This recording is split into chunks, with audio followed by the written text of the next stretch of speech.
Good evening students, कैसे हो आप सब। आज हम स्टार्ट कर रहे हैं आपकी एचएसएससी फार्मासिस्ट जो हेल्थ फार्मासिस्ट है उसकी प्रिपरेशन की वीडियो, जो हम पहले थ्योरी करते हैं फिर उसके एमसीक्यूज। ऐसे तो मैंने आपको बताया था कि 70% आपका जो सिलेबस है वो फार्मेसी से रहेगा, बट फार्मेसी में कौन सा टॉपिक ज्यादा इंपॉर्टेंट है पहले मैं आपको वो करवाने वाली हूँ, क्योंकि मुझे ये पता है कि 70% ऑफ फार्मेसी में से सबसे ज्यादा इंपॉर्टेंट क्या टॉपिक रहेगा, किसमें से आपके ज्यादा एमसीक्यू जाएंगे, क्योंकि हमें वही पढ़ने का फायदा है। हम अगर 70% सिलेबस को कवर करेंगे, अगर एक्स्ट्रा पढ़ रहे हैं जिसके बारे में हमें पता है ये आने वाला नहीं है तो उसका कोई फायदा नहीं। हम सिलेबस सारा कवर करेंगे, बट पहले हम वो सिलेबस करेंगे, वो टॉपिक करेंगे जो काफी इंपॉर्टेंट है, जिसमें से पक्का आपका आना ही आना है। तो स्टार्ट करते हैं। ये फोरेंसिक फार्मेसी है। यहाँ पे देखिए पहले क्या है, ड्रग इंक्वायरी कमेटी, जो आपकी डीईसी कमेटी है, ये ना चेयरमैन थे आर.एन. चोपड़ा, रामनाथ चोपड़ा, इनकी मतलब चेयरमैनशिप के अंदर बनी थी ड्रग इंक्वायरी कमेटी, और इसको हम चोपड़ा कमेटी के नाम से जानते थे। ठीक है, उसके बाद क्या है, एक प्रोफेसर आए थे महादेव लाल स्कॉफ, इनको हम इंडियन फार्मेसी के फादर के नाम से भी जानते हैं। उसके बाद आपके यहाँ पे क्या है, प्रोफेसर चंद्रा रे। ठीक है, इन्होंने क्या किया था, बंगाल में आपकी केमिकल और फार्मास्यूटिकल वर्क्स कलकत्ता में स्टार्ट किए थे। ठीक है, उसके बाद देखिए टीके गज्जर था, इन्होंने क्या किया था, आपका स्मॉल फैक्ट्री खोली थी बॉम्बे के अंदर 1901 के अंदर। अब उसके बाद कुछ कमेटीज के टाइप थे, यहाँ पे हम ये देखते हैं कि कितने टाइप की कमेटी उस टाइम बनी थी। तो एक थी बोर कमेटी, एक थी बाटिया कमेटी, एक थी मुदेलियर कमेटी, एक थी हाथी कमेटी। ठीक है, सबसे पहले जो बोर कमेटी थी, बोर कमेटी के जो चेयरमैन थे वो आपके थे सर जोसेफ विलियम बोर। ठीक है, कौन थे, नाम से क्लियर है कि बोर कमेटी थी, तो इसके जो चेयरमैन थे वो भी क्या रहेंगे, बोर रहेंगे। ठीक है, उसके बाद बाटिया आई है, बाटिया कमेटी के चेयरमैन कौन थे, यहाँ पे मेजर जनरल एस.एल. बाटिया थे। उसके बाद देखिए यहाँ पे आपकी मुदेलियर आई है यहाँ। ठीक है, इस कमेटी के जो चेयरमैन थे वो कौन थे, ए लक्ष्मण स्वामी मुदेलियर। हाथी कमेटी आई, हाथी कमेटी के चेयरमैन क्या थे, जय सुखलाल हाथी। कुछ तो इनके चेयरमैन के नाम से याद रहेगा, जैसे कि हाथी कमेटी के हाथी है, पीछे मुडेलियर वाले में लक्ष्मण मुडेलियर है। ठीक है, बाटिया वाले में एस.एल. बाटिया हो गया, और बोर वाली में जोसेफ विलियम बोर हो गए। ठीक है, अब देखिए जो बोर कमेटी थी आपकी आई थी अक्टूबर 1943 के अंदर आई थी, health survey and development committee by government of India. उसके बाद जो बाटिया कमेटी थी ये आपकी जून 1959 के अंदर आई थी, health survey and planning committee. यहाँ पे था health survey and development committee government of India में, यहाँ पे अब health survey and planning committee होगी। उसके बाद 1953 के अंदर pharmaceutical inquiry committee by government of India. उसके बाद था 8 फरवरी 1974 के अंदर drug and pharmaceutical industry by government of India. ठीक है, नेक्स्ट हम देखते हैं कि कौन सी जो है आपकी रिसर्च इंस्टीट्यूट है और उनकी क्या क्या लोकेशन है। ठीक है, अब देखिए सबसे पहले यहाँ देखिए गाजीपुर, गाजीपुर के अंदर क्या है, हमारा गवर्नमेंट ओपियम फैक्ट्री है। ठीक है, गवर्नमेंट ओपियम फैक्ट्री कहाँ है, गाजीपुर में है। इनमें से एमसीक्यूज पक्का आते हैं कि ऐसे पूछ लेंगे कि गवर्नमेंट ओपियम फैक्ट्री है वो कहाँ पे है। नेक्स्ट देखिए चंडीगढ़ में क्या है, माइक्रोबिल, ये ज्यादा इंपॉर्टेंट नहीं है। उसके बाद देखिए चेन्नई में बीसीजी वैक्सीन है, ये भी खास इंपॉर्टेंट नहीं है। नेक्स्ट देखिए जो इंपॉर्टेंट है मैं आपको वही ज्यादा करवा रही हूँ, कोलकाता। कोलकाता में क्या है, सेंट्रल ड्रग लेबोरेटरी। ठीक है, सेंट्रल CDLK से इसको याद कर सकते हैं। सेंट्रल ड्रग लेबोरेटरी आपकी कहाँ है, कोलकाता में है। ठीक है, साथ में यहाँ पे सीरोलॉजिस्ट एंड केमिकल एग्जामिनर भी है। एंटीजन के लिए food and drug toxicology research centre भी यहीं पे है।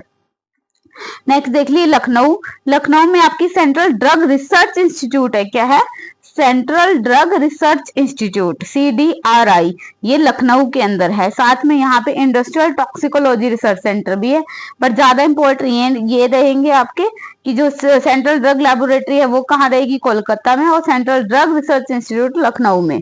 उसके बाद सेंट्रल रिसर्च इंस्टीट्यूट, यहाँ पे ड्रग था, यहाँ पे सिर्फ सेंट्रल रिसर्च इंस्टीट्यूट है, तो ये कहाँ है, कसौली के अंदर आपका।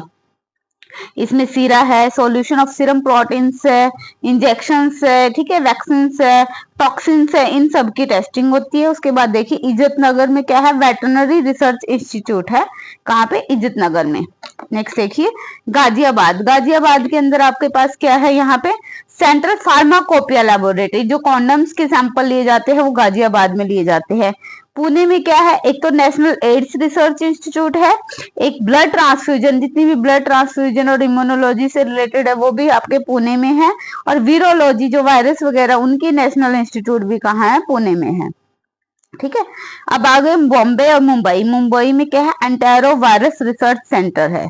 ठीक है, थाने में क्या है, सेंट्रल ड्रग टेस्टिंग लैबोरेटरी है। इंट्रायूटेरियन डिवाइस की, जो फेलोपियन की है इंट्रायूटेरियन डिवाइसेस है, वो कहाँ है, थाने में है। न्यू दिल्ली में देखिए, न्यू दिल्ली में क्या आपका नेशनल इंस्टीट्यूट है कम्युनिकेबल डिसीज के लिए, पोलियो वैक्सीन के लिए, और जो आपका एम्स है India council of medical research है, और सेंट्रल हेल्थ एजुकेशन ब्यूरो है।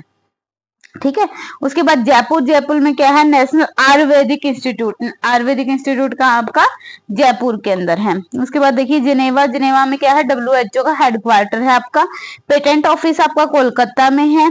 ठीक है, नोएडा में नेशनल इंस्टीट्यूट है बायोलॉजिकल्स का। बेंगलोर में क्या है, बायोलॉजिकल साइंसेज का नेशनल सेंटर, और जयपुर अभी बताया था मैंने क्या है, आयुर्वेदिक सेंटर।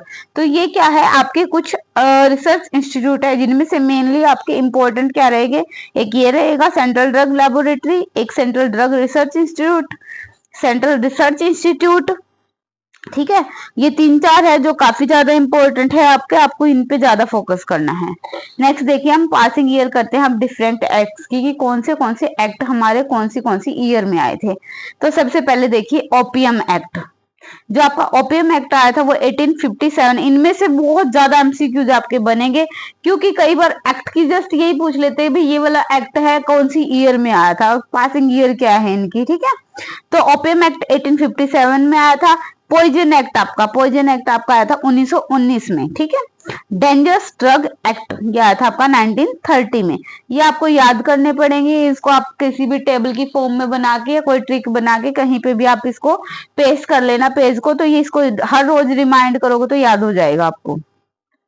उसके बाद देखिए ड्रग एंड कॉस्मेटिक एक्ट जो आपका आया था वो 1940 में आया था, एंड इसके रूल्स आए थे 1945 के अंदर। उसके बाद ये ज्यादा इंपॉर्टेंट नहीं है, 1947 में इंडस्ट्रियल डिस्प्यूट्स एक्ट आए थे। अब जो इंपॉर्टेंट है 1948, इसमें क्या था, फार्मेसी एक्ट आया था आपका, फैक्ट्री एक्ट आया था, मिनिमम वेजेस एक्ट भी इसी में आया था, सोप एंड स्टेब्लिशमेंट एक्ट भी 1948 के अंदर आया था। उसके बाद देखिए 1951, ये भी काफी इंपॉर्टेंट नहीं है, इंडस्ट्री एक्ट आपका आया था 1951 में। अब आगो 1954, ये आपका इंपॉर्टेंट है, drug and magic remedies act कब आया था आपका 1954 में, और ये पास हुआ था 1 अप्रैल 1955 को। उसके बाद देखिए 1955 में क्या है, medicinal and toilet preparation act आया था। ठीक है, उसके बाद 1956 में यूनिवर्सिटी ग्रांट कमीशन एक्ट, 1957 में कॉपीराइट एक्ट आया था आपका, ये भी काफी इंपॉर्टेंट नहीं है। 1958 में ट्रेड, ये भी ज्यादा इंपॉर्टेंट नहीं है। 1960 में prevention of cruelty to animal act, ये इंपॉर्टेंट है। 1968 में आपका आया था इंसेक्टिसाइड एक्ट भी आया है। 1970 में पेटेंट एक्ट आया है आपका। 1971, ये इंपॉर्टेंट है, medical termination of pregnancy act. ठीक है, इसके रूल आए हैं 1975 में। ठीक है, उसके बाद देखिए 1985 में आया आपका नार्कोटिक ड्रग का और साइकोट्रोपिक ड्रग का एक्ट। ठीक है, उसके बाद देखिए 2000 में डिजाइन एक्ट आया है आपका। ठीक है, और उसके बाद 2003 के अंदर आपके आए हैं यहाँ पे पेटेंट के रूल्स आए हैं। ठीक है, उसके बाद आज 2013 में क्या है, drug price control order DPCO, ये काफी इंपॉर्टेंट है। और ओल्ड जो डीपीसीओ आया था वो 1995 में आया था, और करंट 13 में आया है। ठीक है, और 19 में आया आपका कंज्यूमर प्रोटेक्शन एक्ट। तो ये एक्ट काफी इंपॉर्टेंट है, आप इसको किसी भी कॉपी पे लिख सकते हैं, किसी पेज पे लिख सकते हैं। इनमें से एमसीक्यूज आपके पक्के आने हैं, कुछ भी पूछ सकते हैं कि ड्रग एंड कॉस्मेटिक एक्ट कब आया था, पेटेंट एक्ट कब आया था, इसके रूल्स कब आए थे। ठीक है, इसके इंडस्ट्रियल एक्ट कब आया आपका, फार्मेसी एक्ट कब आया है। ठीक है, narcotic drug psychotropic substance drug act कब आया है, medicinal termination of pregnancy act के रूल कब आए हैं। तो ये कुछ भी पूछ सकते हैं इनमें से, ये काफी इंपॉर्टेंट है। अभी इसकी थ्योरी करी है हमने, नेक्स्ट वीडियो के अंदर हम इससे रिलेटेड एमसीक्यू यूज करेंगे। अगर आपको कोई भी कंफ्यूजन लग रहा है किसी भी टॉपिक से रिलेटेड तो आप कमेंट बॉक्स में मैसेज कर सकते हैं। Thank you, have a great day.